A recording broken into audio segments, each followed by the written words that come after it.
I don't know the title of this poem. It's a free write. I hope you enjoy it.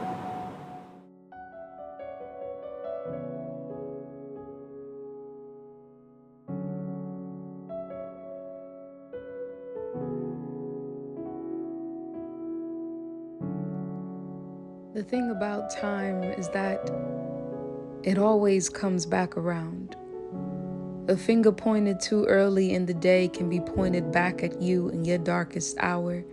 And that's why it's always been best to keep your hands to yourself. The houses we live in never feel like glass until a stone shatters a window, until the ways of the world break the ceiling, until a hardship chips at the ego. God knows of all the places just a few months or the swift brush of a year could fracture. My past is a mirror with fault lines through it. Had I known living was so fragile, I would have been much more careful with my hands, my words, my exits, with the people who let me hold them. Had I known time would circle back to ask me a few questions, I would have watched my mouth, giving it less reason to pry, cause why be flipping my narratives on their back? Why it strip a past true thing to a current lie? Why it wronged a few rights? And why it snatched my cape from my favorite storylines?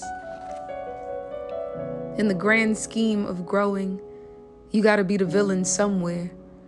No matter how good you thought you played it, sometimes you play yourself. Sometimes you don't know what's best. Sometimes the memory hunts you down until you see it different. Time will remind you of the things you missed, the detail overlooked, ignored, hidden. Time gonna spin the block always to show you you ain't perfect. And you never was.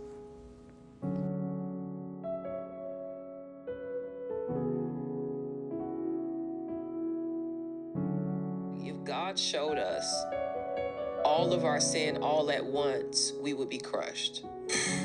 So in God's patience, he actually reveals the degrees of sin over time. Yeah. So that's why the closer you get to God, the more you see yourself. Yeah. That's helped me be patient with